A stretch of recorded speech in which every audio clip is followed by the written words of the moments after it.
it's Our Miss Brooks, starring Eve Arden.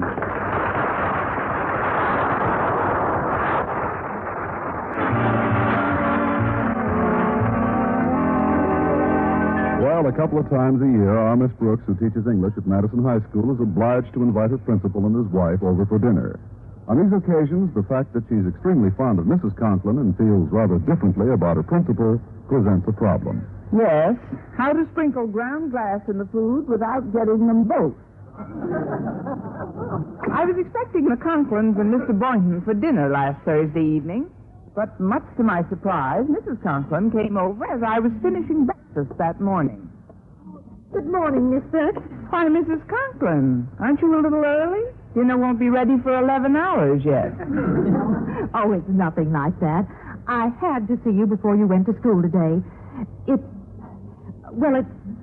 Oh, Miss Brooks, ever since you mentioned that beaver stole to me 10 days ago, I've decided I wanted it for Christmas more than I wanted anything for a long time. Well, I think you should have it, Mrs. Conklin. And so do I. After being married to Osgood for 20 years, I think I deserve a fur piece. After being married to Osgood for 20 years, you deserve the Brooklyn Bridge. You certainly do. Well, in the last 10 days, I've tried everything to get it. However, the day before yesterday, I hit upon the perfect solution to my entire problem. But I'm going to need your help. I simply want you to give this special delivery letter to Osgood. It came after he left the house this morning. That's all you want me to do? Certainly. The contents of this letter from his cousin really ought to do the trick. But how do you know the contents? I wrote it. You wrote it? Why, I had no idea you were his cousin, too. Oh, Miss Brooks, Mr. Conklin's cousin is in on this little hoax with me. She sent this letter from Cedarville, where we were married. You see, I asked myself when was the only time Osgood ever gave me everything I wanted. Then I remembered it was when he was courting me. So I decided to have him court me all over again. But how are you going to manage that? Well, I got the idea from a movie I saw a few years ago. You see, this letter says that recently it was discovered that the justice of the peace who married us had done so without a license. So technically we're not married. Of course, Osgood will try to remarry me, and that's when I have him over a barrel. I see. Well, it sounds fine, but there might be one possible catch. What's that, Miss Brooks? He might enjoy being over the barrel so much you might never get him off.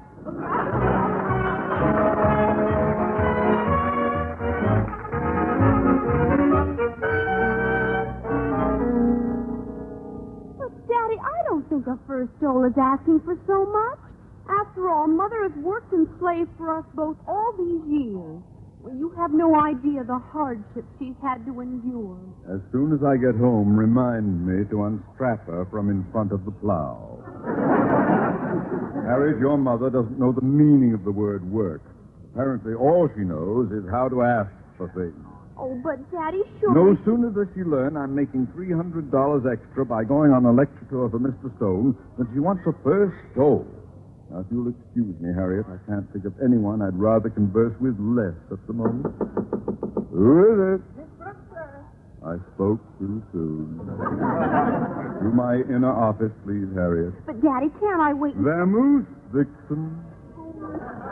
All right. Come in, Miss Brooks. Good morning, Mr. Conklin. What is it, Miss Brooks?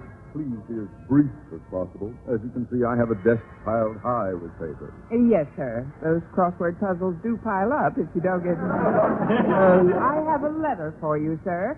Your wife called and asked me if I'd drop it off. She thought it might be important. It's from your cousin in Cedarville. Special delivery. Marked urgent. Goodness, I haven't heard from my cousin in 5 years. The last time she wrote me, her letter contained extremely bad news. Let me see. Oh, I dread reading it. Well, might as well get it over with. Let's see. Yeah, that was good. Must be terrible news, huh? Awful news. Simply dreadful, huh? Horrible? Woo-hoo!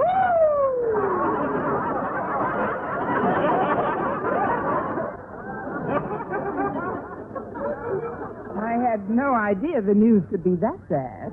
Miss Brooks, I'm not married. That's terrible, sir. Simply terrible. What happened? Well, it seems there was a little mistake about my marriage, Miss Brooks. A remarkable little mistake. It seems the justice of the peace who married us wasn't really a justice of the peace at all. Then who was he? The best friend a man ever had. I'm dead. Oh, but, sir, this is dreadful. Simply dreadful. After all these years. Well, you must remarry at once. But who? I'm Mrs. Conklin, that's who. Oh, it's great to be single. My pockets will jingle in the Miss Brooks, I feel like a bird who's just been let out of his cage. A convict who's just been released from jail. Oh, if Mr. Boynton's anywhere around, I'm cooked. So then I suppose you and Mrs. Conklin won't be coming over for dinner tonight. I and Martha Flyshacker will be delighted. We'll be delighted to come for dinner. Martha Flyshacker? My wife's maiden name. No wonder she changed it to Conklin. Then you are coming over, sir? Oh, certainly, certainly. I can't wait to get together with Boynton and discuss the good old single life. Well, if you must discuss it, Mr. Conklin, at least don't do it in the presence of Mrs. Davis. Why not, Miss Brooks? The way things stand now, she's the only one left who might marry me.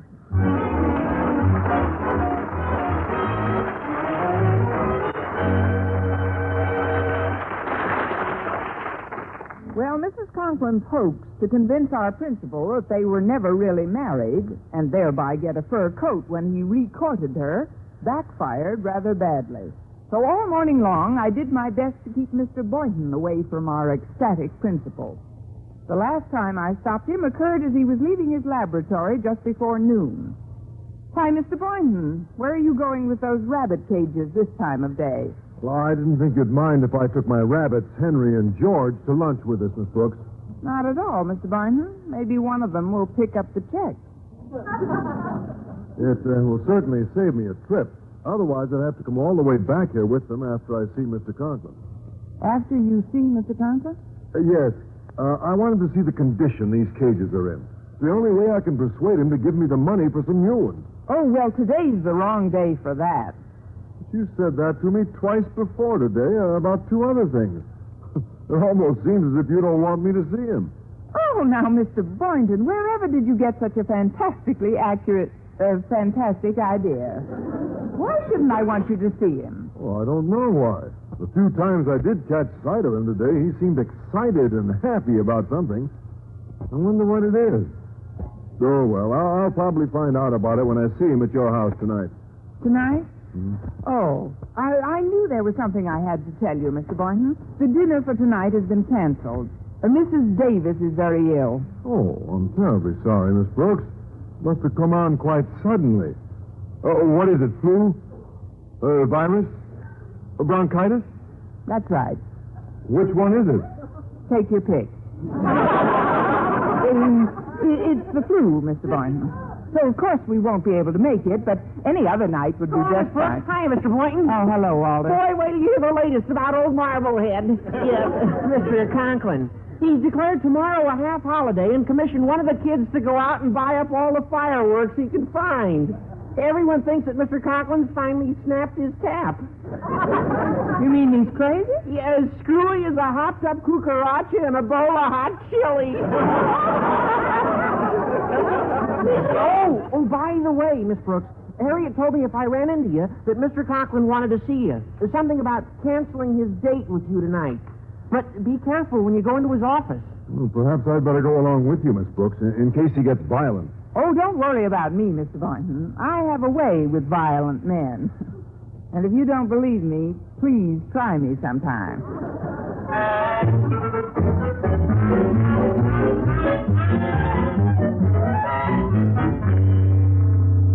Oh, it's great to be single. My pockets will jingle. Principal's office. Osgood Conklin himself speaking. Over. Hello, Osgood. This is Mr. Stone. Oh, yes, Mr. Stone. How are you, sir? Conklin, I just had a thought that should make you very happy. how would you like to take Mrs. Conklin along on your lecture tour? Conklin? Hello? Conklin, can you hear me? I'm afraid I can. What happened? Were you cut off? Only my windpipe. that is, I was choked with happiness. Good, good. Mr. Stone, is it absolutely essential that I take Mrs. Conklin along? I mean to say Yes, that... Conklin, it is essential. Is your wife free to go? Sir, she's been free to go for the past 20 years. I mean, yes, of course she is. Then she goes along regardless of what. Those are orders. Yes, sir, regardless of what. Goodbye, sir. Well, Osgood, I guess there's no other choice. It's delightful to be married. To be married. Lady, come in. Mr. Conklin, I understand you want to cancel the dinner engagement at my house. I guess you've decided to go out on the town to celebrate your newly found freedom. Freedom? Oh, it's true, Miss Brooks. I did have some wild thoughts when you first handed me that letter this morning, but after a little sober reflection, there's nothing I want more than to be welcomed back into the warmth, comfort, and security of my happy little prison. Home, home. Well, there's nothing standing in your way, is there, sir? Oh, well, frankly, there is little something. In my momentary exuberance this morning, I called my wife and said some things that may have annoyed her a teensy-weensy bit. A teensy-weensy bit. She said she'd never speak to me again. Miss Brooks, I know you have some influence with her. I'm sure you could help me win her back. Oh, I don't know, Mr. Conklin. You know what they say about a woman scorned. Only a beaver stole can unscorn her. Beaver stole? There's a beauty on special for only $200. You do want her back in the next few weeks, don't you? The next few weeks, I want her back at once. Not only do I love her, but Mr. Stone will cancel my lecture tour if she isn't. Oh, I think I'm beginning to understand the urgency. I did let the cat out of the bag, didn't I, Miss Brooks? You let the cat out and the beaver in. See you at my house at 7, sir.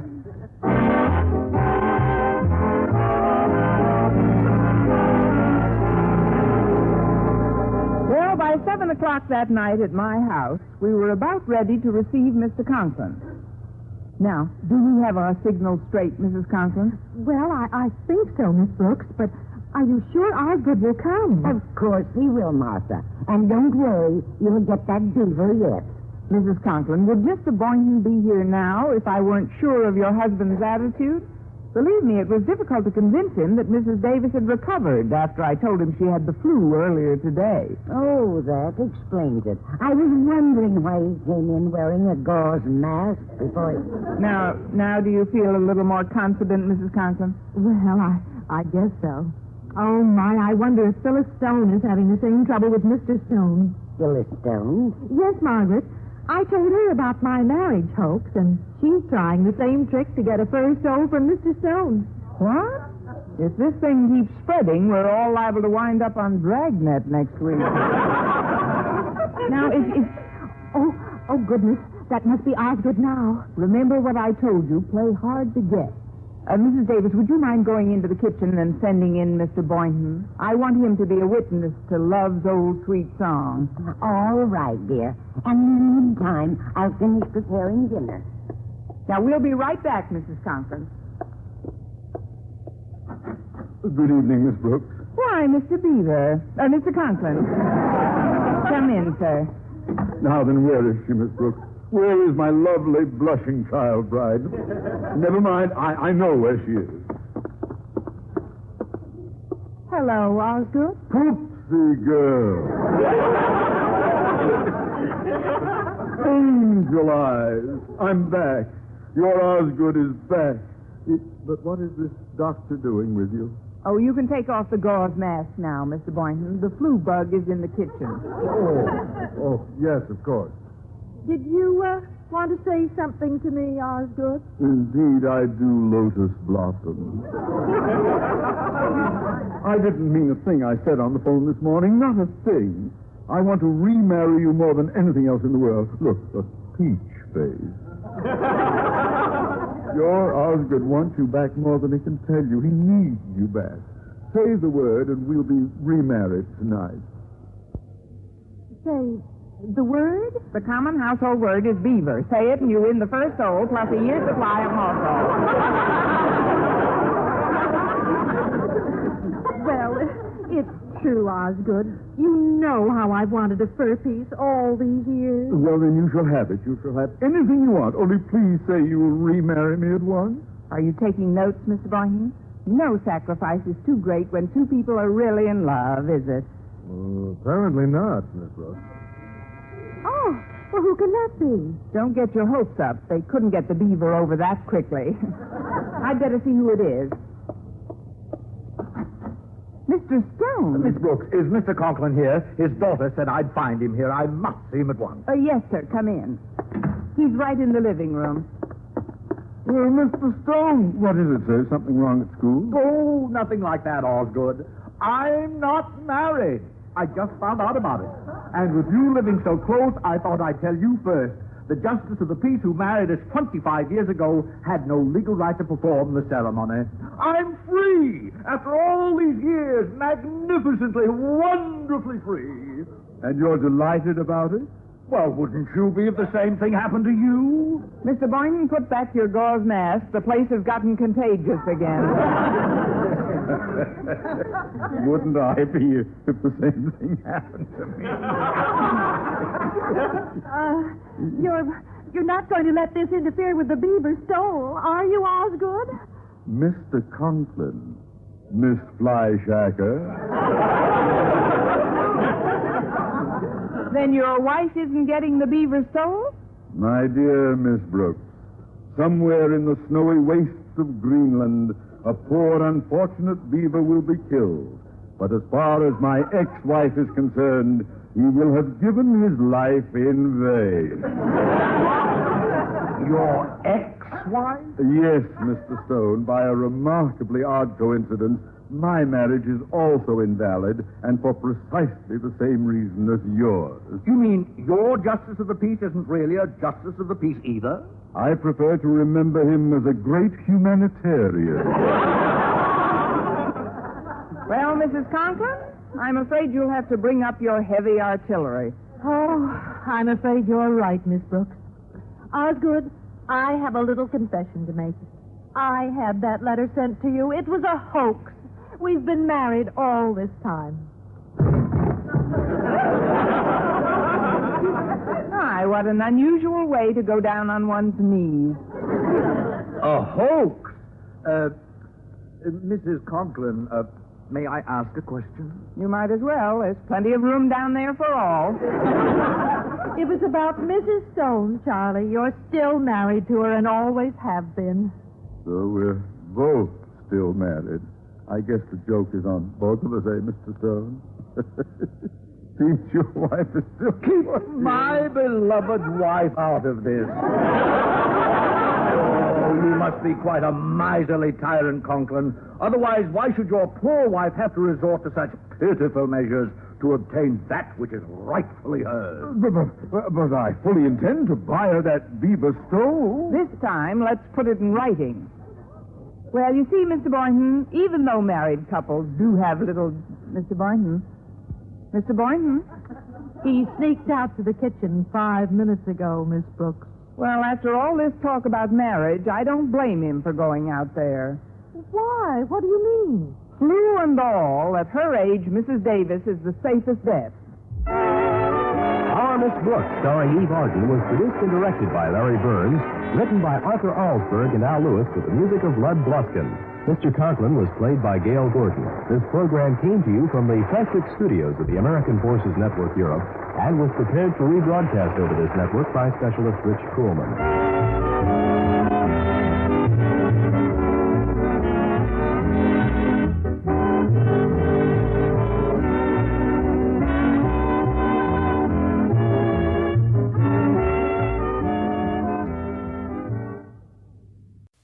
now, Our Miss Brooks, starring Eve Arden.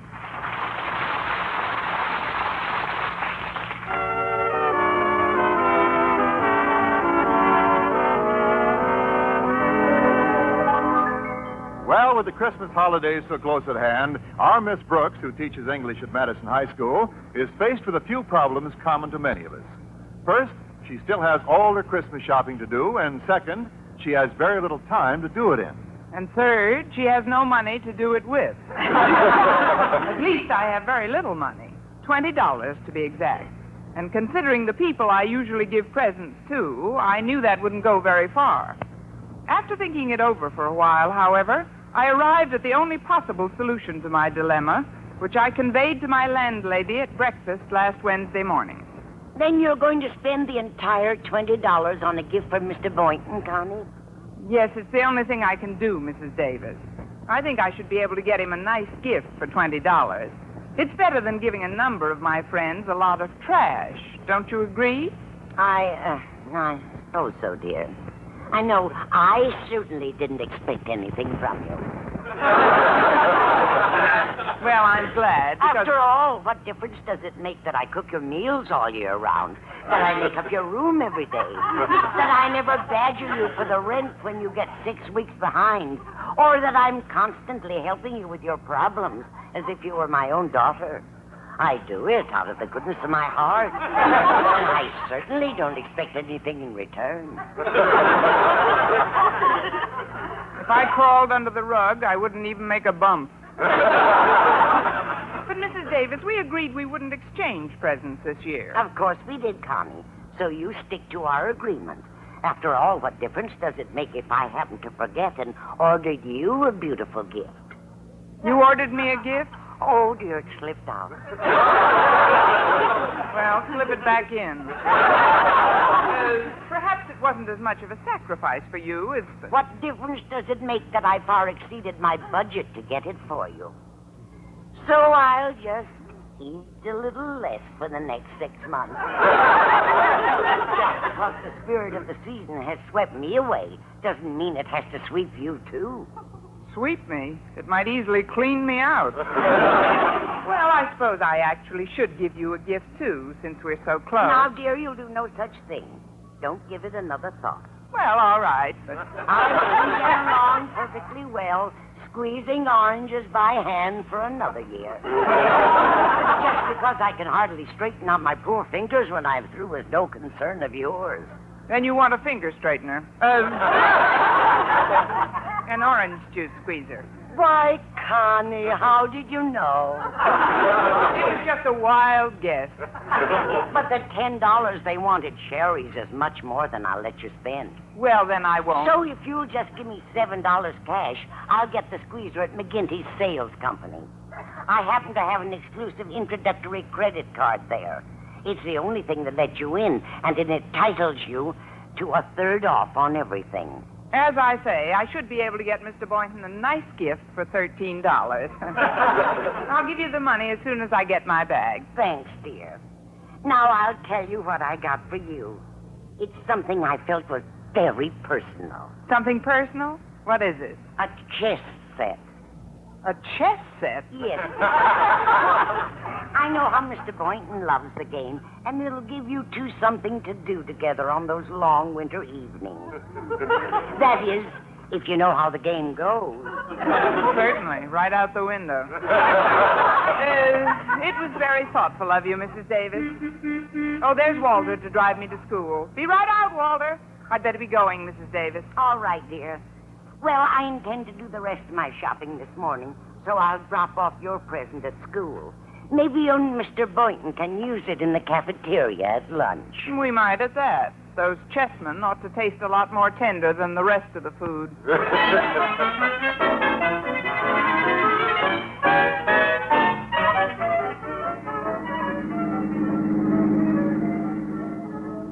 Walter, is it my imagination, or are you driving more carefully today? I was hoping you'd notice, dear teacher. Yeah, I'm driving particularly carefully today. You see, as part of her Christmas present, my mother gave me new bumpers for this car. What happened? Pedestrians finally wear out your old one? Well, that was a thoughtful gift, but isn't it a little early to be receiving Christmas presents? Oh, no, ma'am. No, indeed. I must have received 3/4 of my gifts already, particularly from my close friends at school. Oh, yeah, they've already given me their gifts. 3/4 of them. Maybe even 7/8. Matter of fact, I can only think of 1 or 2 who haven't. Matter of fact, I think I'll get out and walk. Oh, nothing like the spirit of giving at Christmas, is there? You know, of course, a kid like me who operates on a limited budget can only exchange gifts with his nearest relatives and his closest and most intimate friends. Isn't that so, Miss Brooks? It certainly is, stranger. That is, in essence, I agree with you, Walter. But the truth of the matter is, I only have $13 for my Christmas shopping. That leaves me with just enough money for a gift for Mr. Boynton. Now, do you understand? I guess I do. Well, I certainly didn't expect anything from you, Miss Brooks. I'm glad. So because- after all, what difference does it make that I pick you up and drive you to school every day all year round? Or that I spend half of my time at school running errands for you? You do whatever you want to, Miss Brooks. But no one else is going to receive the beautiful present that I selected for you. You bought me a present? Already? Now, please forget about it, will you? All right, then. Yeah, after all, I'm getting enough gifts without that $7 briefcase of cherries that I've wanted more than anything else in the world. Walter, I'd like to buy the briefcase for you, but $7 is rather high. Oh, much too high, Miss Brooks. So I wouldn't let you spend that much money for anything. Good. So if you give me $5 in cash, I'll get the same thing at McGinty's. As I say, $8 ought to buy a fine gift for Mr. Boynton. Yeah, I have an exclusive introductory credit card at McGinty's. Everything at 1/3 off. It's the only card that'll let you in. At the moment, that isn't what worries me. No? What does then, Miss Brooks? Does McGinty print a card that will let me out?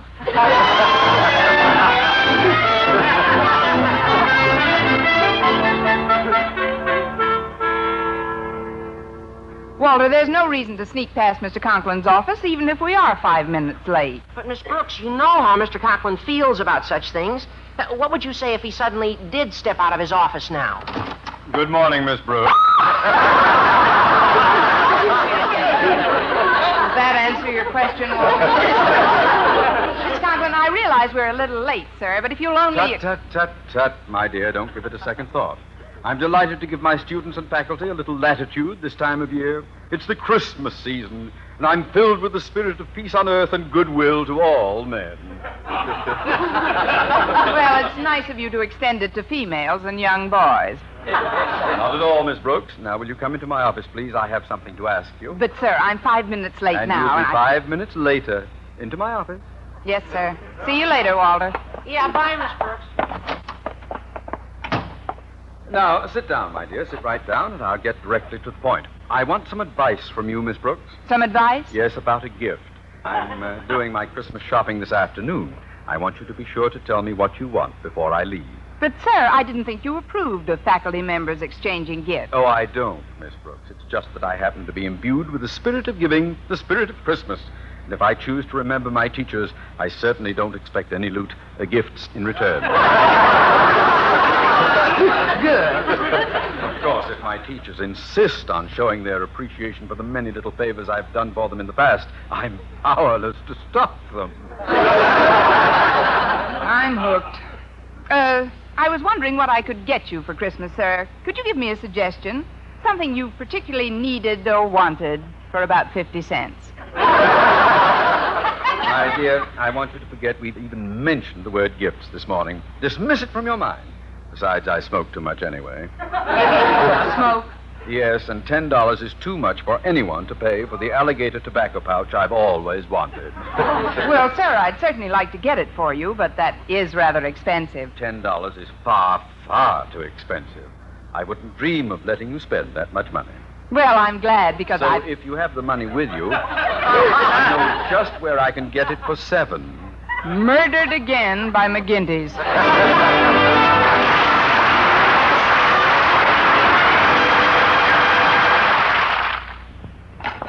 Here we are, Miss Brooks. My dessert and coffee.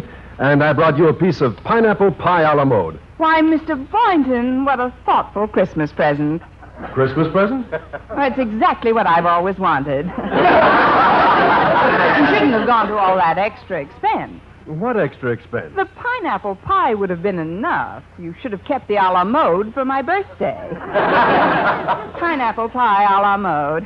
As I always say, Mr. Boynton, let the other women get their mink coats and pearl necklaces. Just give me a gift that touches you right in the heart. Oh, I get it now. You're joking. I was afraid you'd see it that way. But, Mr. Boynton, this actually would be enough. After all, it's the spirit of giving that counts rather than the gift itself. Not entirely, Miss Brooks. True, the spirit must be there, but the gift is important, too. I've ordered you a beautiful gift. I know how you are about giving gifts of equal value, and I wouldn't want to disappoint you. You picked a fine time to start. That is, it's very thoughtful of you, Mr. Boynton. Very thoughtful. Particularly since I joined the Christmas Club a year ago and put away $1 a week just for your gift. $52? For my present? $52.75. They pay interest. But just because we've given each other gifts of equal value in the past, I don't want that to influence you this Christmas. $52? Uh-huh. And that, combined with the $30 I borrowed from Mrs. Davis, ought to buy you a very nice gift. Miss Brooks, I've just been thinking. I hope you've been thinking what I think you've been thinking.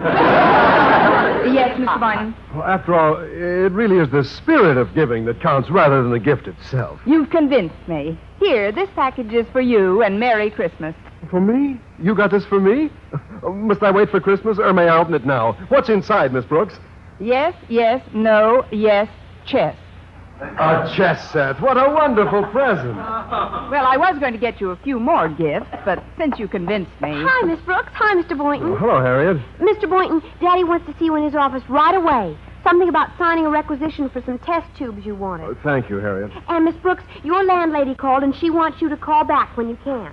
Now, let's see. Is there someone I've forgotten? Better look under the table to make sure. Did Mrs. Davis say what she wanted me to call her about?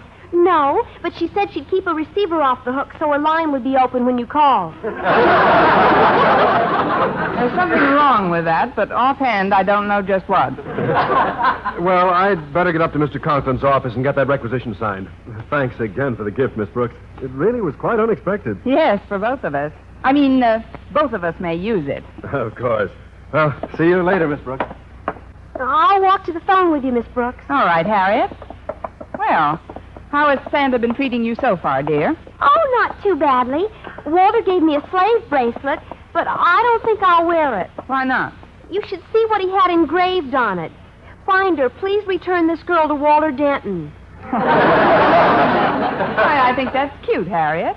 If a certain party gave me one of those bracelets, I think I might enjoy getting lost. Now, excuse me, dear, while I make this call. Okay. Bye, Miss Brooks.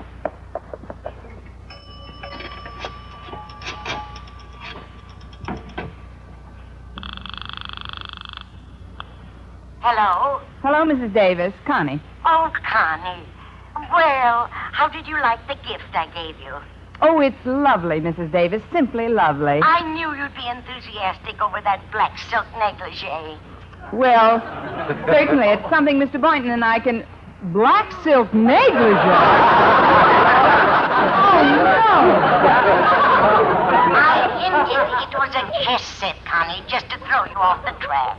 And you did, right into the path of a screaming locomotive. Was the negligee the wrong size, dear? Oh, I'm not sure, but I think Mr. Boynton takes a 38.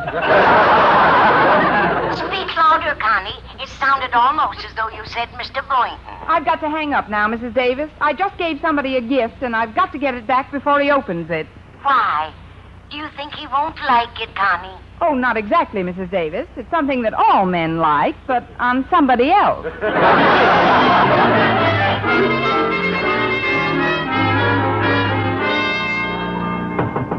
Come in. Come in, Boynton. Come in. Sit right down, my boy. Thank you, Mr. Conklin. I came in to sign that requisition for those test tubes. I know it needs both our signatures. Yes. Here, use this fountain pen, Boynton. A Christmas gift from Miss Enright, a fabulously generous person. Not that I expect gifts from my faculty, mind you. Why, last year there were 3 teachers who gave me nothing for Christmas, and one of them is still with us. Yes, sir. Merry Christmas, Boynton. And a Merry Christmas to you, sir. Is that all, Boynton? No, sir, and a Happy New Year. I had a feeling you'd say that. Mr. Boynton, if you'll pardon my curiosity, just what is that gaily wrapped parcel you're carrying under your arm? Oh, it's nothing, sir. Just a little present I got. Thank you so much. But, sir... So you were teasing your old principal, eh, Boynton? No, sir. It's only... Never mind what it is, Boynton. It's not what a gift is that counts, but the spirit in which it is given. What is it, Boynton? It's a chess set, sir. Splendid. Just what I need. I know just where I can exchange it for. It's exactly what I want. Now, go right ahead, Boynton. Sign that requisition, and we'll put it in the works at once. All right, and thank you, sir. Forget it, Boynton. Just consider those test tubes as my Christmas present to you.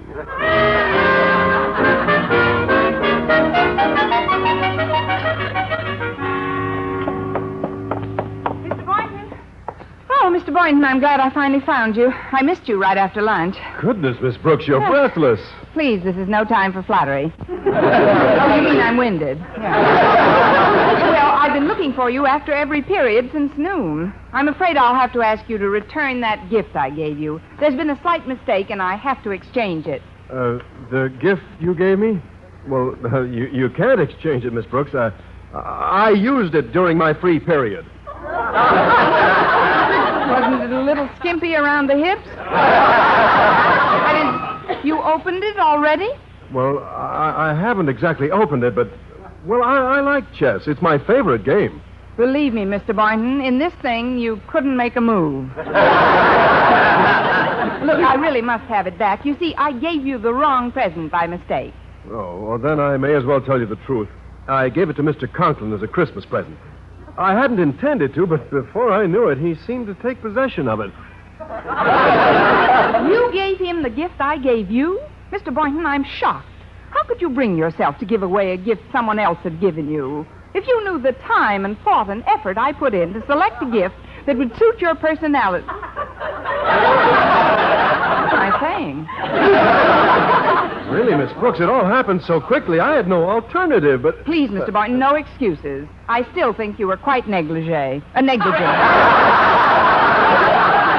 Well, I've got to get it back at once, so here goes. Well, good luck, Miss Brooks. Come in. Why, Miss Brooks, come in, my dear. Well, have you decided what little gift you would like from your principal this year? Well, frankly, I'm undecided, sir, between a little diamond wristwatch and a little alligator handbag. How about a little psychoanalysis? Remember, this is Osgood Conklin you're talking to, Miss Brooks, not Daddy Warbucks. Well, fortunately, Mr. Conklin, I managed to obtain one of those exclusive personal discount cards from the McGinty Sales Company. A little boy was handing them out in the street. And if you gave me the cash, I think I could get a certain watch for well under $50. $50? Miss Brooks, I am just as susceptible to the infectious generosity of the season as the next man. But I do not intend to allow that infection to kill off my entire life saving. Well, Mr. Conklin, next to the watch and the handbag, the only thing I want is a chess set. Chess set. Here, Miss Brooks, exactly what I got for you. Take it. It's yours. Merry Christmas. My, what a delightful surprise. I'm glad you like it, Miss Brooks. You just can't imagine the time and the thought I put into the selection of your gift. Truly, my dear, it was quite a struggle to get it. Well, I'm glad he didn't give it up without a fight. My, you certainly have a lovely collection of presents in here, Mr. Conklin. There's still one teacher I haven't heard from yet, Mr. Perkins in the math department. Come in and bring it with you. Why, Mr. Stone. Hello, Conklin, Miss Brooks. Season's greetings to you both. And the same to you, sir. Here, Conklin, I brought over this gift for you. Thank you, Mr. Stone. Oh, forget I'm the head of the board today, Conklin. Get into that old Christmas spirit. Enjoy yourself. Relax. Smile. Have you given out all of your gifts yet, Osgood? Yep, gifts.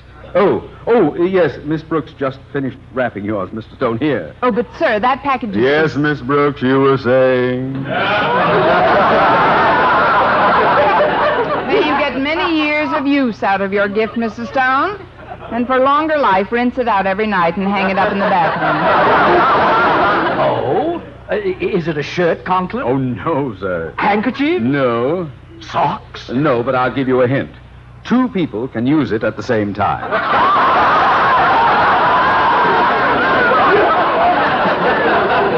If they're midgets. 2 can use it at the same time, eh? Oh, is it something that can be used outdoors on an athletic field? Possibly, but it might be a little chilly for night games. Miss Brooks. Mr. Stone, why don't you open it and see for yourself? Oh, you don't have to ask me twice, Conklin. I'm just as curious as a little child at Christmas. Hey. Oh. Conklin. I don't understand. Well, what could be nicer than a black silk negligee? It's the perfect gift for you, sir. And I know you'll get many years of pleasure in using it. What could be nicer than a black silk negligee? Happy April Fool, Mr. Stone. Mr. Stone, believe me, Conklin! I have heard of asinine practical jokes before. But pulling a trick like this on Christmas is an absolute insult. Mr. Stone, I can explain. It was a simple natural error. You see, when I got this from Mr. Boynton...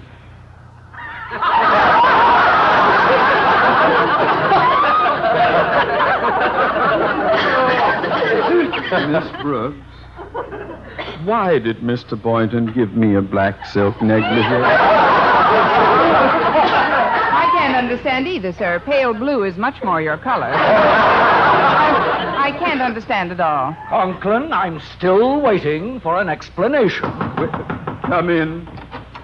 Mrs. Davis wanted to see Miss Brooks on an urgent matter, sir. That's right, Osgood. Oh, hello, Mr. Stone. Hello, Mrs. Davis. Oh, Connie, there's the negligee I gave you. I see you've opened it. What? Miss Brooks, you mean you gave me a gift that someone else had given you for Christmas? Well, you see... Boynton, do you mean you gave me a gift that someone else had given you? Well, sir, Conklin, do you mean you gave me a gift that 3 other people had given you? Well, it was That just nightgown has more mileage on it than a 1928 Ford. Conklin, I don't quite understand what's going on around here, but if your idea of a joke is to hand me a cheap nightgown... That is not a cheap nightgown. It cost $22.50. $22.50... Say, it is rather pretty there. Conklin, perhaps I've been a little hasty. I think Mrs. Stone will be delighted with your thoughtful gift. Well, I'm afraid I did give you the wrong gift, Mr. Stone. I had really intended that for Mrs. Conklin. But, Mr. Conklin, I was going to give it to my mother. If you were, she'll have to come down and take it off my back. That gift was originally given to me by Mrs. Davis. That's true, Connie, but I'm afraid I'll have to take it back, dear. Take it back? But why, Mrs. Davis? My sister Angela gave it to me as a gift, and she's coming over tonight to see it on me. So if you don't mind, I'll take it home. Well, see you all again soon. Well, there goes Mother's negligee. Whose negligee, Boynton? I might ask you the same question, Conklin. Really, Mr. Stone, Gentlemen, please, we shouldn't argue. Let's try to remember it always as our negligee. Our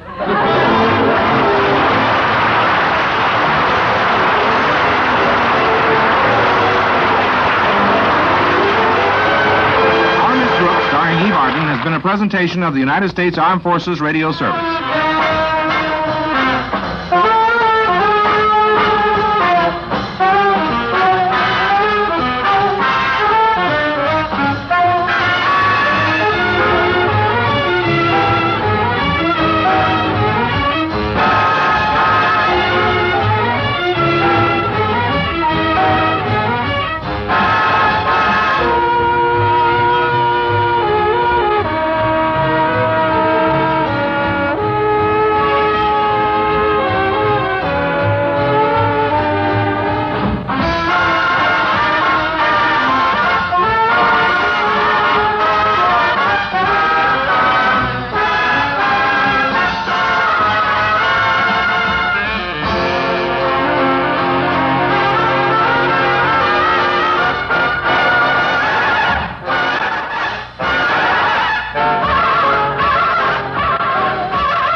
holidays the past few years, our Miss Brooks has been putting her time to good use, writing articles for the Western Quarterly magazine. Last year, they paid her $50 for an authentic article called The Vanishing Indian. And this year, they've agreed to pay her $100 for one on the Vanishing Hobo. And next year, if they make it $200, I'll do one on the vanishing school teacher. To make this year's article as authentic as possible, I decided to get my information from a genuine hobo. So my first problem was, where would I be most likely to find the biggest bum in town? I decided to try the railroad yard since my principal's office was closed for the holidays. And yesterday morning, my search was rewarded. I met a really loquacious tramp with whom I agreed to divide my fee for the article if he would supply the information I needed. As we walked back to my house, we made a very interesting couple. Me with my new Christmas hat and coat with patch pockets, and he with his broken-down derby and suit with patch pockets wherever you look. But my hobo still couldn't seem to get over his good fortune. Then you're really shelling out half a C-note just to hear me spill? Boy, lady, it sure is lucky I stumbled onto you. Particularly since I just got in by lower berth from Chi. You rode from Chicago by lower berth? Yeah, all the way. Right under a Pullman car. I ride Pullmans all the time.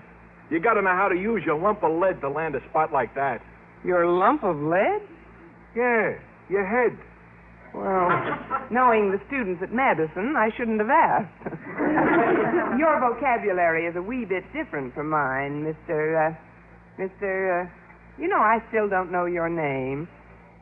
It's the Earl of Peoria. The Earl of Peoria? Well, what do you hear from the Princess Margaret Rose? I just couldn't resist that. You should have. Nearly everybody pulls the same gag. Well, here we are, Earl. This is where I live. Hey, this is quite a trap you got here. Oh, I don't know. In 6 years, I still haven't caught Mr. Just a moment while I get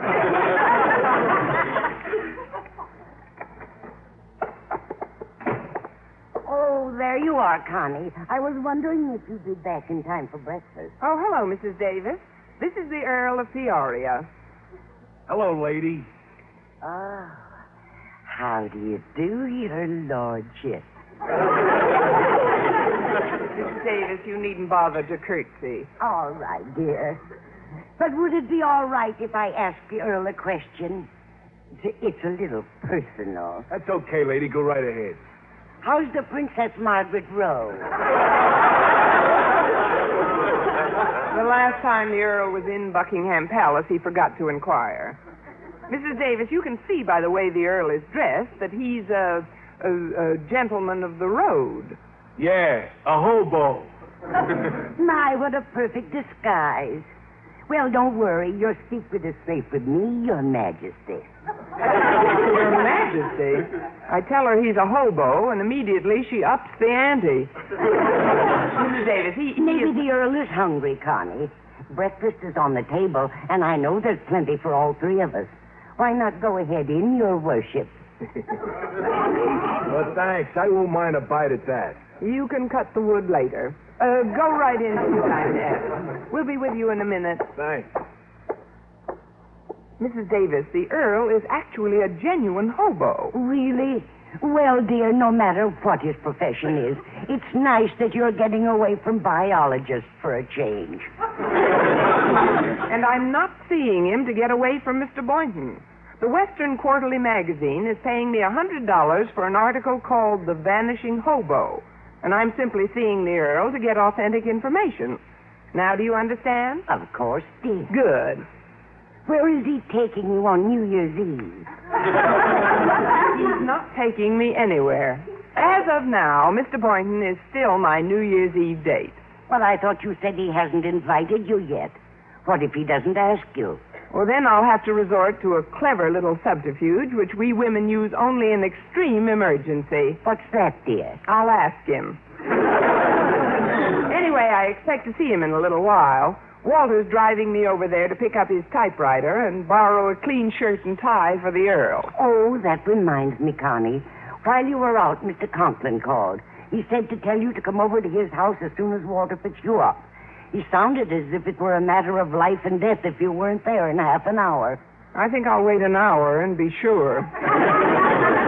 Everything's a matter of life and death with our principal when he wants me to do something for him. Doesn't he realize that these are the holidays and that we teachers have a right to some time off just as much as... Oh, there's the back doorbell. That's probably Walter now. Come in, dear. The door's open. Why is he coming in by the back door? He probably wants to stop in the kitchen and drop off the bag of food I asked him to buy. Good morning, ladies. Say, I just came through your dinette. You know, there's a man eating like crazy in there with both hands. Well, go in and show him how you eat with both mouths. Go in and join him, Walter. Say, who is he? He's the Earl of Peoria, Walter. The Earl of Peoria? Well, what does he hear from the Princess Margaret Rose? That joke might easily become as popular as the bubonic plague. But to forestall any further speculation as to who he is, the Earl's a tramp who's helping me with an article I've been writing called The Vanishing Hobo. Now, is everything clear? Oh, yes, ma'am. I'm glad. Where's he taking you on New Year's Eve? I wonder if this place is wired for sound. Now, Walter, if you're ready, let's get going. I have to stop off at our principal's house before we visit Mr. Boynton. Oh, I'm not going with you, Miss Brooks. Yeah, I have some errands to do for my mother, so I thought I'd let you borrow my car. Yeah, I have every confidence you are my equal as a driver. Give a pedestrian, take a pedestrian. Well, in that case, I might as well take the Earl along. That is, if your car is suitable for him. How high is the body from the ground, Walter? But, Connie, what difference does it make how high the car's body is? Plenty. I want the Earl to be perfectly comfortable while he rides under it.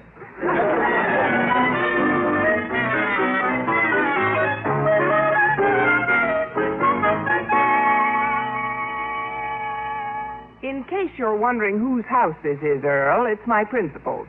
Hey, it's not bad. Yes, sir, this is a real ice palace, isn't it? Yes, that does describe the thin stuff I skate on around here. Oh, hi, Miss Brooks. Daddy's been expecting you. Come on in. Thanks, Harriet. Daddy's in the... Oh, hello. Hello, miss. Harriet, this is the Earl of Peoria. Oh, how do you do, Your Highness? Harriet, you don't have to curtsy. Well, all right. Then I'll... And you don't have to kiss his hand, either. Go on. Let her enjoy herself. Well, at least could I ask the Earl a question? Of course, it is a little personal. If it's about the Princess Margaret Rose's health, she's in bed with the gout. Oh, Miss Brooks, how did you know what I was going to ask? I read tea leaves. The Earl of Peoria is a hobo, Harriet. Who is at the door, Harriet? Oh, it's you, Miss Brooks. What's that? How are you? Mr. Conklin, this is the Earl of Peoria, and you needn't bother to curtsy, sir. The Earl of Peoria. Well, what do you hear from the Prince of Wales? The Prince of Wales?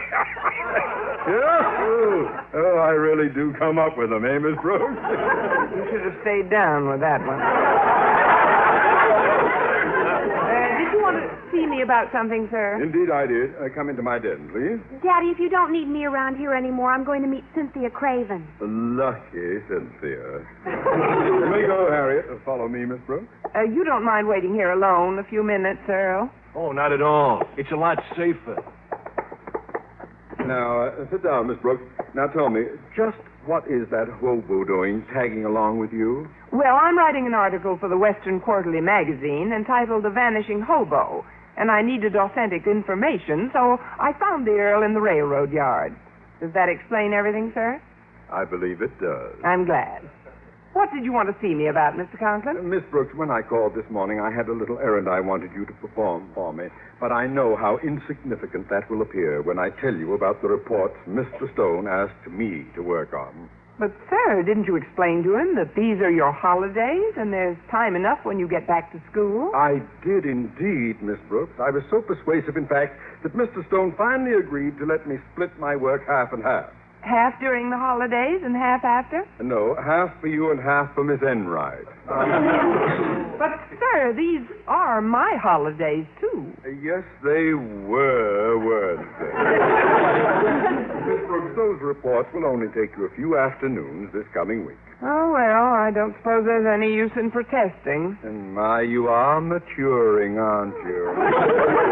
Now, the other thing is quite simple. Since you have Denton's car anyway, I didn't think you'd mind dropping off 3 or 4 suits of mine at the cleaners. My wife has taken our car up to her mother's for a few days. Oh, that's all right, sir. Fine. They're on one of the chairs in the hall. I'll show you. Yeah, they're right over there on this. Miss Brooks, they're gone. My suits are missing. Oh, but that's impossible, sir. They couldn't be missing. Not with the Earl standing right in here guarding. Standing right... Well... He's standing outside guarding them. The dirty crook stole my suit. Oh, Mr. Conklin, what a horrible thing to say. Harriet probably told the Earl you wanted me to take your suits to the cleaners, and he probably carried them to the car for me. He's undoubtedly waiting in the car this very minute. Now, I'll just open the front door and show you how mistaken you are. Well? Why, the dirty crook stole Walter's car. Well, while I was writing my article on the vanishing hobo, the hobo vanished with Mr. Conklin's suit, Walter's car, and maybe even my job. I persuaded Mr. Conklin not to call the police just yet, to show a little faith in human nature. The sort of faith I showed later that morning when I dropped into Mr. Boynton's apartment to borrow his typewriter and wait for him to ask me out on New Year's Eve. I waited. And I waited. And I waited. Finally, with the amazing insight he usually displays, Mr. Boynton asked me the question I had been expecting. What are you waiting for, Miss Brooks? The baseball teams to go south for spring training. Mr. Boynton, do you realize there's only 5 more days till New Year's Eve? Oh, that's right, 5 days. There's only 120 hours, 7,200 minutes. Sounds longer that way. I feel the only way to really celebrate is in some gay nightclub. Don't you agree, Mr. Boynton? Not for me. They're too expensive. Oh, they'll rob you blind. Personally, I prefer an intimate little house party. A friend of mine is giving... House party? With all those crazy records? The wild dancing and the indiscriminate kissing at midnight? I avoid those parties like the plague. That's why I thought I might go walking with some dear friend on New Year's Eve. You know, mixed with the gay, mad holiday crowds, Mr. Boynton. Walk and mix? Mix and walk? I did that last year. Came down with an awful cold. Like I say, Mr. Boynton, there's only one place to spend New Year's Eve, and I wish you'd tell me where. Mr. Boynton, what are we going to do New Year's Eve? We? Well, I'm staying home. What are you doing New Year's Eve? Not a thing, and thanks for the invitation. I'll be over at 9 sharp. Oh, before I forget, I came here to borrow your typewriter. My typewriter? But your friend the Earl stopped by and borrowed it for you an hour ago. I told him a few keys were stuck, but he took it anyway. The Earl was here and took your typewriter with him? Yes, my portable. With the Earl, everything is portable. Don't worry, Mr. Boynton. I'm sure you'll get it back. Get it back? You mean he stole my typewriter? Borrowed is a better word, Mr. Boynton. But suppose he never brings it back. Then stole is a better word. Well, I'm not just going to sit around, Miss Brooks. I'm calling the police at once. Oh, no, please, Mr. Boynton. I'm sure it isn't necessary. Maybe they're calling you. Hello? Oh, yes, she's here. Miss Brooks, it's for you. Oh, it must be the Earl. Hello? Look, you bring everything back, and I promise you won't serve 1 day in jail. Not 1 day. Believe me. You do believe me, don't you? Yes, Connie, I believe you. Is that you, Mrs. Davis? Yes, dear, it's me. You didn't call for any special reason, did you? Well, yes. My radio is missing. Oh, no. Are you sure? Of course I'm sure, dear. I have no television set, so it must be the radio. At first, I thought you took it out to have that knob fixed. No, Mrs. Davis, I didn't take it. Well, don't worry, dear. That nice gentleman friend of yours must have stolen it then. Mrs. Davis, I'm surprised at you. I thought you would show a little more faith in human nature. Well, I'm sorry, dear. Perhaps I spoke too quickly. But Connie, Yes? why don't you call Fisher's pawn shop just to make sure? No, if the Earl had been there, the pawn shop would be missing by now. Goodbye, Mrs. Davis. So he stole Mrs. Davis' radio, too. And you still think he'll be back, Miss Brooks? Call it a sixth sense, Mr. Boynton. Call it a woman's intuition. Call it anything, but don't call the police. Please? Oh, all right, Miss Brooks. In order not to embarrass you, I won't. But I don't share your confidence. I'm going hunting for that crook, and when I get my hands on him, there'll be fireworks. Oh, I'm sure you'll catch him before the 4th of July. He'll be back soon. You'll see. Now, if you'll excuse me, Mr. Boynton, I've got to break some sad news to Walter. What sad news? That the car he loaned me this morning is now getting its kicks on Route 66.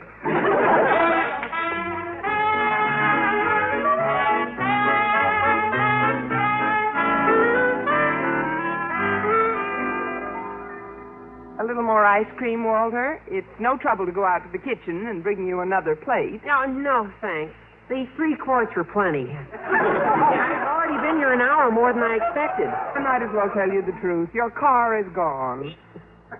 Gone? Yes, the Earl disappeared today with your car, Mr. Boynton's typewriter, Mr. Conklin's clothes, and Mrs. Davis's radio. Wow!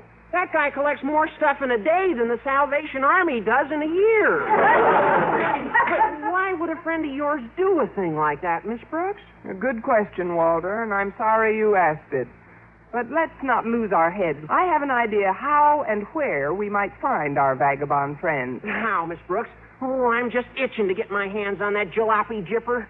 Well, operating on the theory that it takes a crook to catch a crook, or in this case, a hobo to catch a hobo, here's how I think we can find the Earl.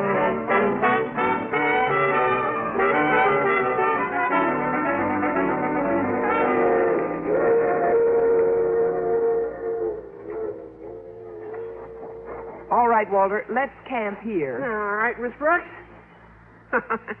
Gosh, you look funny in my father's old clothes. How do I look, Walter? You like my father. Well, it's my own fault for asking. I was hoping I'd look like an authentic hobo. Not you, Miss Brooks. But with that broken-down derby, you look a lot like the Earl. Excepting, of course, you haven't a 3 days' growth of beard. I just couldn't wait for 3 days. Well, let's hope my idea works. Hey, wait a minute. I think it's working already. Look over there. Where? That man, huddled over a fire. It's him, Miss Brooks. He's wearing the same broken-down derby, torn coat, handkerchief round his neck. Yes, I think you're right, Walter. Now we'll sneak up behind him and take him by surprise. Ready? Am I? Oh, for his sake, I hope his Blue Cross is paid up. Let's go. All right. Tackle him, Walter. Yep.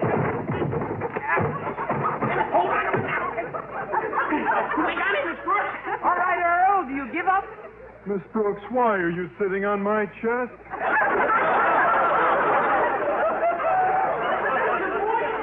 Wait, Mr. Boynton, Miss Brooks. You're sitting on Mr. Boynton's chest. Well, so I am. Why are you dressed like a tramp, Mr. Boynton? Yes, I'm already convinced you can't afford much for New Year's Eve. Well, I might ask you and Walter the same question, Miss Brooks. Why are you dressed up like hobos? I can't afford much for New Year's Eve either. That is, we figured it takes a hobo to catch a hobo. Well, that's exactly the way I had it figured out. Miss Brooks, would you do me a big favor? Certainly, Mr. Boynton. What is it? Will you please get off my chest? I am still there, aren't I? Well, it seems we were both operating on the same theory to catch the Earl, so... Hey, Miss Brooks, look. Over there, it's him. It's just who we're looking for. Where's him? I mean, who's who? Where? Just behind that tree by the open fire. Yeah, it's him. Yes, it does look like him. The broken derby, the torn coat, the handkerchief. All right, the three of us will sneak up and grab him. Ready, Mr. Boynton? Not quite. Oh, that's right. I'm still on your chest. There. How's that? All right now. We'll sneak up behind him. And when I give the signal, we grab him. Oui, mon capitaine. Okay? Grab him! All right, Earl, he's got you.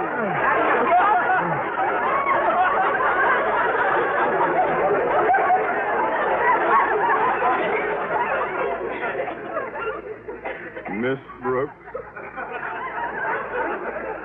will you kindly remove those pointed knees from my chest? Conklin, is that you? No, Miss Brooks. It's Liberace. But gosh, Mr. Conklin, what are you doing in a railroad yard dressed up like a tramp? If you must know, Denton, I am only a school principal by day.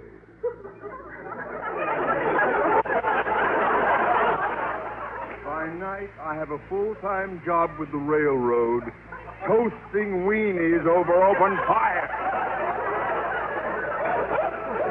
Now, what is the meaning of this dastardly attack by the three of you on my person? Mr. Conklin, we had no idea it was you. The way you were dressed, we thought you were the Earl. Just why did you come here, sir? Because I dearly loved those clothes Miss Brooks' decrepit Raffles so callously took from me. And acting on the theory it takes a crook to catch a crook? Hey, we all had the same idea, Mr. Conklin. Well, goody gumdrop. Now, see here, Miss Brooks. Wait a minute, sir. Now, I think I really see him. The Earl? Where, Mr. Boynton? Over there, by the tracks, bent over that little fire. Oh, this time it must be the Earl. And why must it be the Earl this time, Boynton? Because we've already run out of bums. Certainly looks like him, sir. Well, yes, it does. Same broken derby, torn coat. All right, men, follow me. When I give the signal, attack. Oui, mon général. Over the top, men! Go for broke! Banzai! All right, we've got it now, Earl. Do you give up? Yes, Connie, I give up. And please tell your hobo friends not to sit on me. It aggravates my arthritis. They're not hobos, Mrs. Davis. That's Mr. Boynton, Mr. Conklin, and Walter Denton. I can't help who they are. They still aggravate my arthritis. We're awfully sorry, Mrs. Davis. We didn't know. Why are you dressed up like a tramp? Well, I do miss my little radio, dear. And I was hoping I'd run into your gentleman friend down here. Well, I don't know about the rest of you, but I'm not wasting any more time. I'm going to the police at once. I don't think that will be necessary, Osgood. There's a plainclothes detective coming toward us this minute. What so there is? In these clothes, we'll be pinched. Well, there's nothing we can do, Miss Brooks. He sees us. Officer, you must believe us. We are not actually tramps. We are only people... Steady up your things. I'll handle this. Now, listen, Copper. You can't get a thing on us. Not a thing. Copper, lady, don't you recognize me? I'm the Earl of Peoria. The Earl of Peoria. Soon to be known as the Duke of Alcatraz. Young man, if that's my suit you're wearing, you may consider it the suit you are about to be laid out in. Hey, let go of me, Mac. I paid for this suit with my own money. Certainly. He's probably collecting unemployment insurance. I demand to know this instant, where are my clothes? And my car. And my typewriter. And my radio. I pass. Earl, you'd better tell these people where their things are. They want to call the police. Miss Brooks, is that what you think of me, too? That I stole these things? No, I don't, Earl. I had a hunch you'd be back. Well, I'll tell you what happened. You treated me so nice today, I figured I'd do something for your pals. So I took your principal's clothes to a real good tailor, and I fixed up the typewriter, radio, and car. I paid for everything myself and brought them all back before I came down here. A very interesting explanation. And exactly where did you get the money for all those repairs? Plus the new suit you're wearing. The money I got was some advance dough and some work I'm doing. Advance money? For what? Well, you see, Miss Brooks, while you were writing an article about hobos for your magazine, I was writing an article about teachers for the Hobo News. An article about teachers for the Hobo News. And if he can get a photographer down here in a hurry, they'll believe every word of it.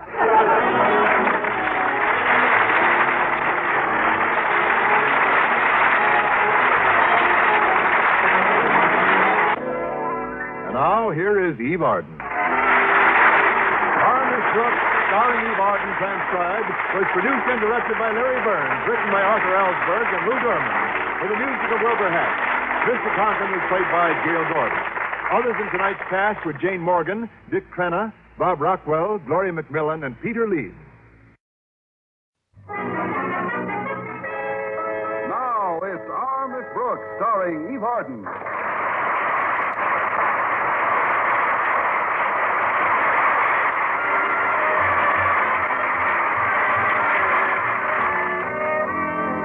Quite frequently in the past, when her principal engaged in a project, he expected the members of his faculty to follow suit. So it was no surprise to our Miss Brooks, who teaches English at Madison High, when 2 weeks ago Mr. Conklin took up an old hobby of his and then ordered his teachers to pursue a hobby of their own. At first, she was even quite happy when she was ordered to pursue a hobby. In fact, right up until Mr. Conklin informed me that Mr. Boynton wasn't quite what he had in mind. But it was Mr. Conklin's hobby, rather than mine, that caused most of the difficulty this past week. His avocation was making lifelike figures out of wax, which he then presented to his teachers and insisted that we display them prominently in our homes. Actually, his wax figures of animals were exceptionally good, and the leopard he gave me last Wednesday was extremely lifelike. Thursday morning, when my landlady saw it for the first time, her reaction was immediate. Connie! Oh! Mrs. Davis! Mrs. Davis, come out of the closet, dear. He's not alive. Not alive. You're sure he isn't, Connie? Of course I'm sure. Well, all right, then. This leopard is just another of Mr. Conklin's wax figures. Although I will admit they're quite realistic. They certainly are. I don't know what we can do about Mr. Conklin's hobby, but in a way it has had its good effects. How, dear? Well, it's forced many of the teachers to take up hobbies when they'd never had one until now. For instance, you've never seen me doing any knitting before.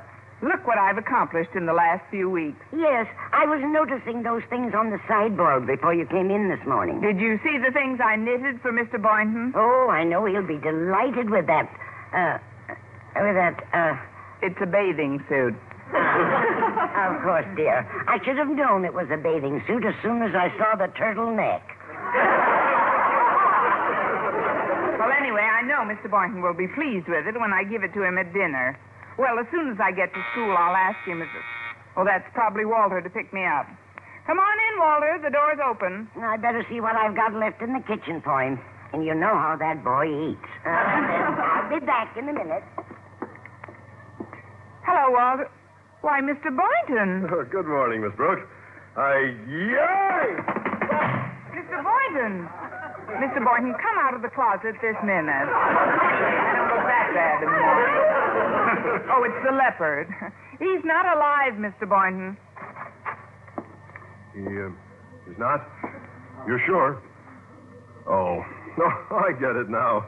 It's another of Mr. Conklin's wax figures. Gosh, they certainly are realistic.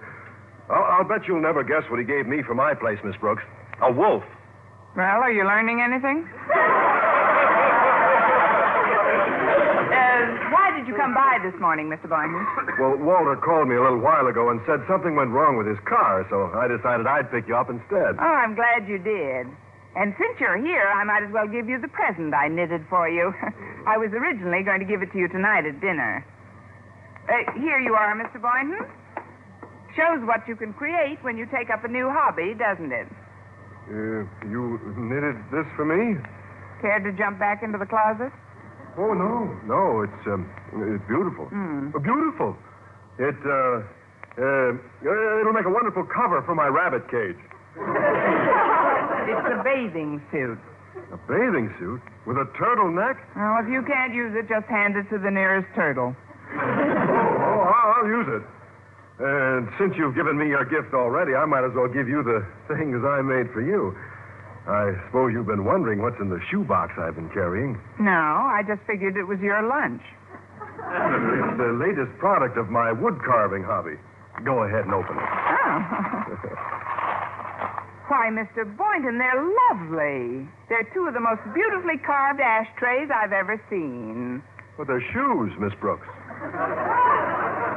Wooden shoes. Wooden shoes? Oh. I guess what fooled me was you forgot the wooden laces. Well, they just slip on. Women in Holland wear them all the time. Go ahead, see how they fit. All right. First, I have to get my own shoes off. There. Oh, say, this wooden shoe slips on nice and easy. Good. Is it the right size? Oh, yes. Both feet fit into it perfectly. Well, they may seem a little loose on your feet at first, but you'll find they're very comfortable around the house. Just try walking in them. All righty. Well, let's go, Mr. Boynton. I've got to see Mr. Conklin the first thing this morning. Well, you're not going to wear those shoes to school, are you, Miss Brooks? You said the women in Holland wear them all the time, didn't you? Oh, yes, but what's that got to do with you? Well, at least today I'm dressed for the part when I get in Dutch with Mr. Conklin.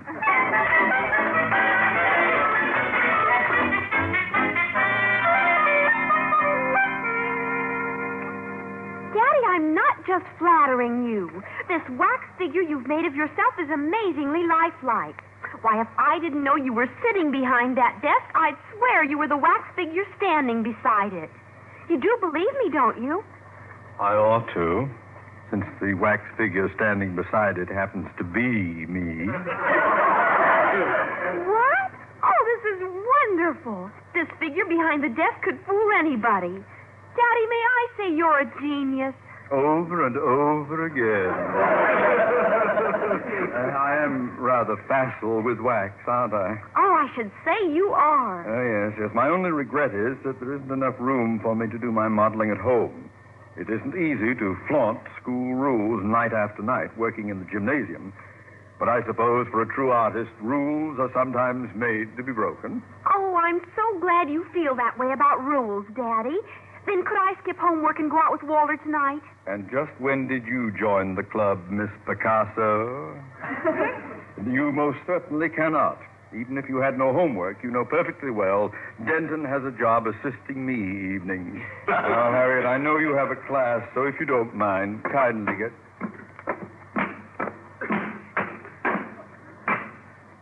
Goodness, what's that? It sounds like the Martians have finally landed. Who is it? It's Miss Brooks, sir. Well, I wasn't far wrong. Just a moment, please.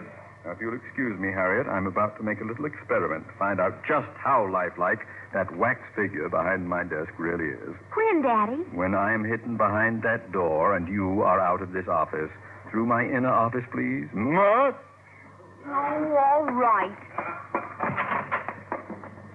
Now to get behind my office door before Miss Brooks comes in. Here we are. Come in, Miss Brooks. Oh, good morning, Mr. Conklin. Sir, I have a big favor to ask you, an enormous favor. Now, please don't say anything until you've heard me out. It's about tonight. I know I'm supposed to go over some reports with you at your house, but when I agreed to do it, I forgot that tonight Mr. Boynton and I were celebrating his 6th anniversary at Madison. So would it be all right if I went to your house tomorrow night? Would it? Would it? Mr. Conklin, I just asked you not to say anything until you'd heard me out. Not to never speak again. Sir, I've never seen you this quiet before. Is your head bothering you? It's coming off.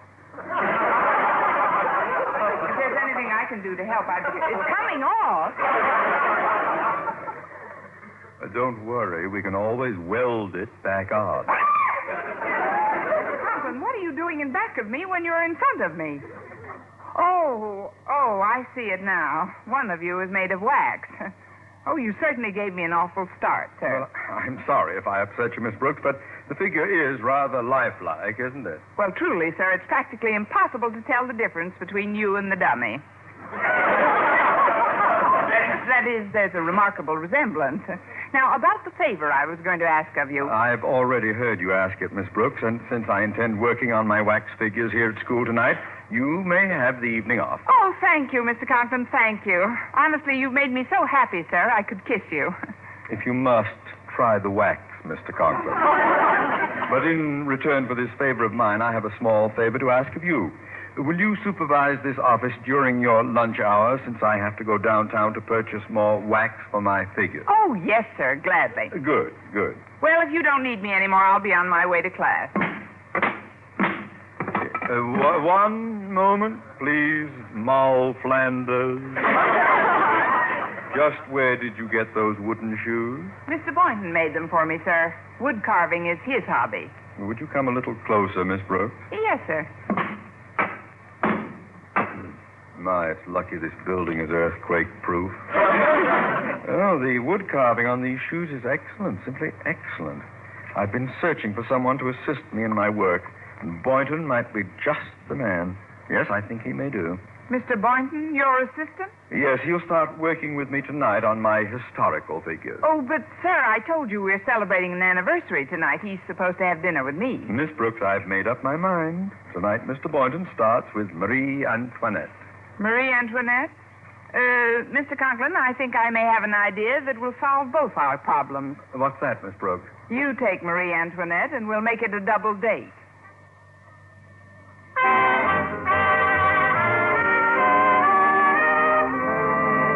Well, at noon that day, while the real Mr. Conklin was downtown, I was sitting in front of our principal's desk, keeping an eye on his office, while the wax figure of Mr. Conklin sat in the chair opposite, keeping his eye on me.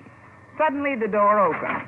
Hi, Miss Brooks. Hello, Mr. Conklin. Oh, hello, Walter. Mr. Conklin, I have a big favor to ask you, but please don't say anything until you've heard what it is, okay? Don't worry, he won't. Well, sir, it's about tonight. I've been planning a big date with a certain member of your family for a week now, so could I please be excused tonight?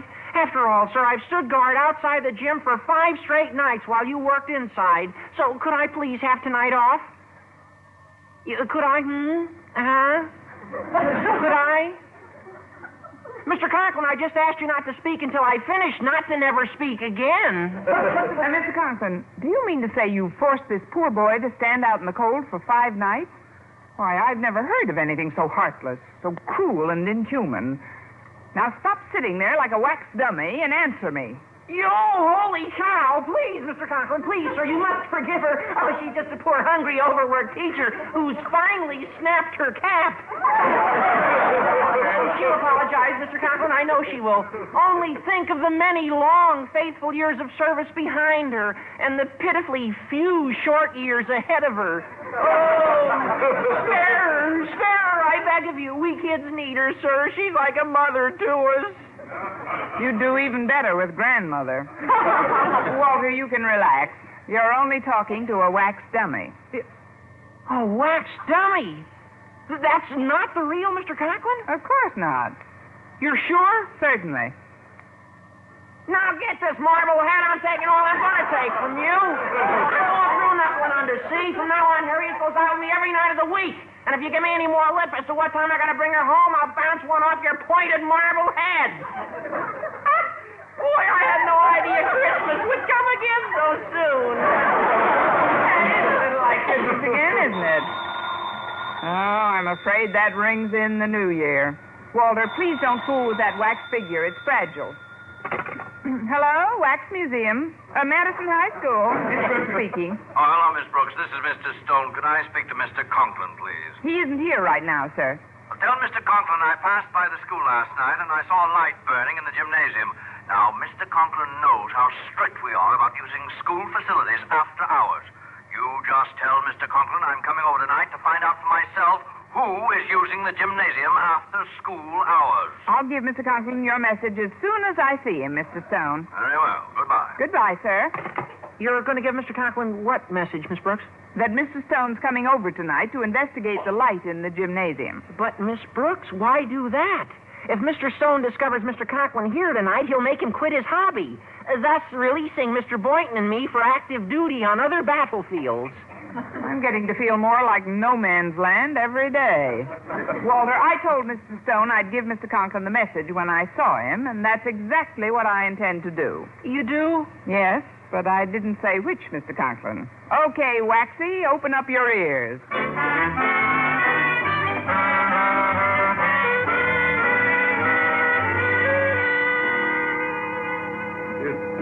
It's almost 9 o'clock, Mr. Conklin. I have a date tonight.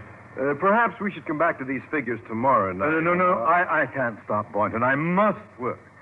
I guess I've got wax in my blood. Where did I get this heaven-sent talent? Did Julius Caesar ever look more dominating? And look at my Napoleon, Boynton. Did you ever see such a Napoleon? Whenever I look at it, I want to follow the man into battle. Well, it's rather good, sir. Thank you. What do you think of this wax figure of Miss Brooks? Now, tell the truth, Boynton. I respect honest criticism. Well, personally, I don't think the arms are quite right, because... Boynton, when I want your opinion, I'll ask for it. And what, pray, Mr. Boynton, do you find wrong with Miss Brooks' arms? Well, sir, I speak as one who's spent countless evenings in Miss Brooks' company. Boynton, I am in no mood to hear your true confession. Exactly how would you have treated the arm? Well, a little fuller. Fiddle-faddle. Oh, Mr. Conklin, I didn't mean to hurt your feelings.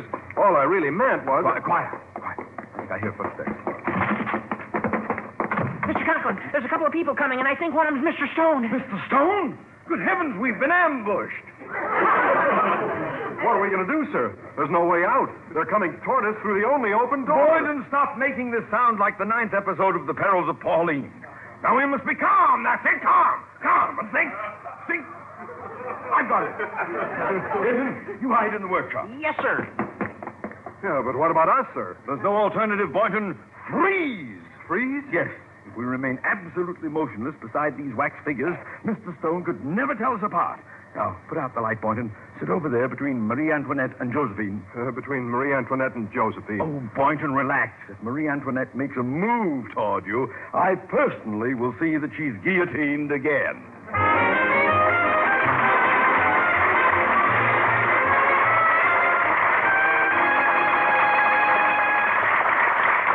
As he approached the gymnasium from the outside, Mr. Stone was surprised at something he saw. Miss Brooks, didn't the light just go out in the gymnasium? Oh, I'm not sure, Mr. Stone. I'm glad I bumped into you. We can investigate this mystery together. I'll switch on the light. Oh, for heaven's sakes, where did they go? Where did who go, Miss Brooks? Whoever was here, I mean. My, these must be the wax figures Mr. Conklin's been working on. They're amazingly lifelike, aren't they? Well, the Napoleon and the Caesar are, but that new one of Mr. Conklin wouldn't fool anyone. No living man ever looked like that. That would be like Osgood placing his figure between Napoleon and Caesar. He does seem to give them an inferiority complex, doesn't he? And that one sitting over there between Marie Antoinette and Josephine, I believe, is Mr. Boynton, huh? Very good. Good. He's gorgeous. It is good, isn't it, sir? But this figure of Conklin needs the most work. For one thing, the eyes are wrong. They're too close together. That's true, sir, and they lack that certain weasel-like quality. Oh, yes, they're not right, sir. And somehow there's something wrong with those jaws. Oh, the jaws are all wrong. Mr. Conklin has the heavy, beefy jowls of a baby rhinoceros. Miss Brooks, where does Mr. Conklin keep his art supplies? Oh, in that little workshop over there. You see it, sir? Why do you ask? Frankly, I think I can improve this Conklin figure myself. Just by adding a little paint here, a dash of hot wax there, and moving that left eye over about 2 inches.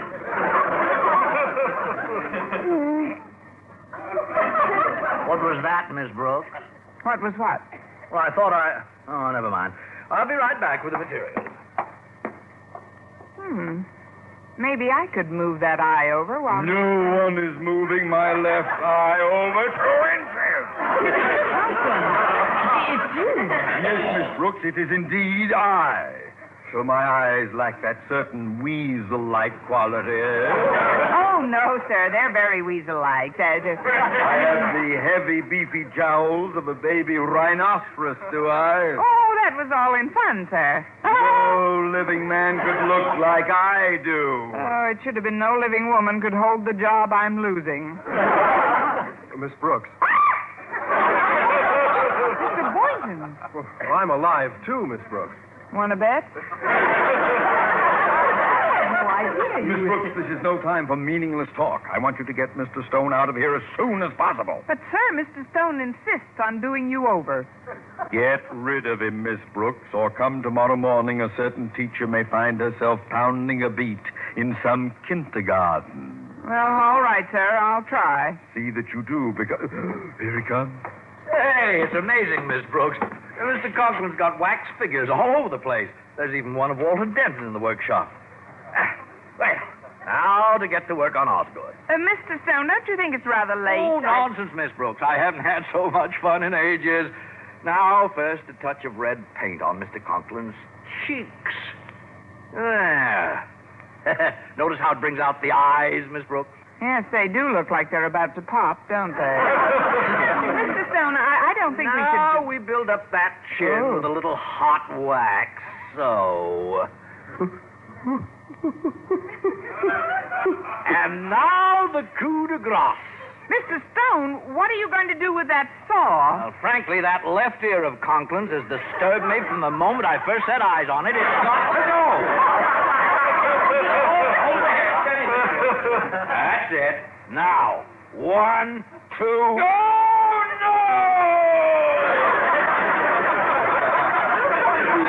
Wondering when you decide to give up, Conklin. You knew it was me all the time, sir. From the moment I took that first look at you and you crossed your eyes. Now, if your left eye had been moved over 2 inches, that was a dead giveaway, wasn't it? I knew Boynton was alive from the moment I mentioned that he was sitting between Marie Antoinette and Josephine, and he began to blush. He'd blush if he was sitting between 2 female frogs. I don't mind telling you I consider this infringement of school rules a disgrace. But, sir, if you let me explain... No explanation is acceptable when a principal violates school rules to the extent of using its facilities after hours without the express consent of the board. However, I shall overlook the affair this time. Oh, thank you, sir. Thank you. But hereafter, I shall expect you to pursue your hobby at home. Or find a different hobby. Yes, or find a different hobby. Something without Mr. Boynton. Yes, something without Miss Brooks. Will you permit me the luxury of expressing my own thoughts in my own native language? I'm sorry, sir. Well, Mr. Boynton, if we hurry, we can still catch a movie. Oh, just a moment, please. Conklin, who made that chair Boynton is sitting on? That one? Yes. Why, Boynton made it himself, Mr. Stone. His hobby is woodcraft. Oh, it's excellent, beautiful work. You know, Boynton, I took up woodwork a few weeks ago myself, and I find it fascinating. Oh, it is, sir. I wonder if you can drop over sometime and give me a few pointers. Well, anytime you say, Mr. Stone. I'd be very happy to. How about tonight? Oh, no, tonight's impossible, Mr. Stone. Mr. Boynton has already promised to help me out with my hobby. You see, I'm a knitter. Well, how could Mr. Boynton help you out with that hobby? Well, my cat's away, and someone's got to get all tangled up in the wool. Come on, Mr. Boynton.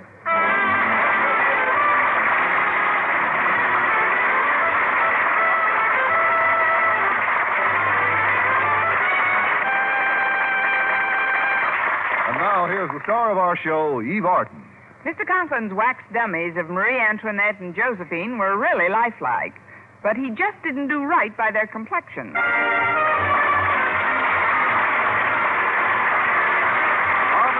Starring Eve Arden, transcribed, is produced and directed by Larry Burns, written by Arthur Alsberg and Lou Derman, with the music of Lud Gluskin. Mr. Conklin was played by Gail Gordon.